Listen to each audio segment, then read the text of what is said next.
मैं जब भी कोई बात करता हूँ तो लोग अक्सर मेरे से कुछ विचित्र प्रकार के सवाल करते हैं। क्यों करते हैं ये मुझे नहीं समझ में आता, लेकिन जितना समझ में आता है मैं उनसे आपसे सबसे एक बात कहना चाहता हूँ। जैसे कि अभी किसी ने मुझे कहा कि तुम कह रहे हो कि भारत के 1% लोगों के पास भारत के 40% से ज़्यादा संपत्ति पड़ी हुई है।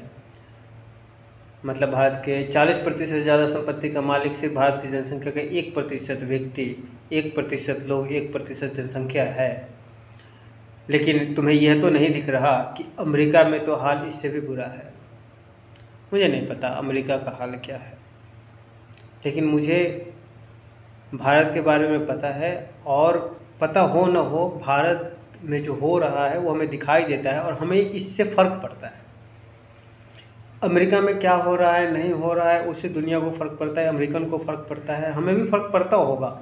लेकिन हमारे घर के आगे गली में गड्ढे हैं, पानी है, हमारे घर से निकलते ही लफंगों का अड्डा है, बस में चढ़ते ही सनेचर हैं, जेब कतरे हैं, पुलिस का कोई डर नहीं है, कोई प्रशासन का खौफ नहीं है, कोई सुरक्षा व्यवस्था नहीं है।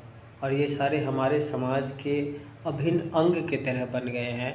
और हर बात पे हमें आदत सी हो गई है कि हम जनता के ऊपर दोषारोप। मैं ये नहीं कह रहा कि जनता को बिल्कुल फ्री कर देते हैं, उनकी कोई रिस्पॉन्सिबिलिटी नहीं होती, कोई ड्यूटीज नहीं होती, होती है, लेकिन कितनी होती है तय करें ना आप लोग। सारी जिम्मेदारी अगर जनता के पास ही है तो जनता टैक्स क्यों देती है? लॉ एंड ऑर्डर बनाए रखने की जिम्मेदारी सरकार की है, कानून व्यवस्था लागू करने की जिम्मेदारी सरकार की है। जनता अगर उसे फॉलो ना करे, अगर कानून के विपरीत चले, तो सरकार उसे पनिश करती है। लेकिन आजकल कुछ और ही हो रहा है।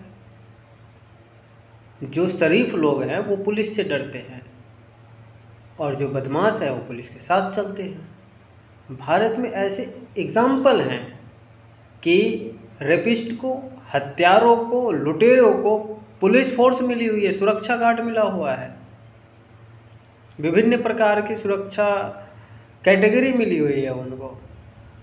वहाँ पे जनता अगर अपनी सुरक्षा के लिए SOS पे कॉल भी करे तो वहाँ पर SOS इमरजेंसी में व्यक्ति तक पहुँचने में पुलिस को घंटों लग जाता है।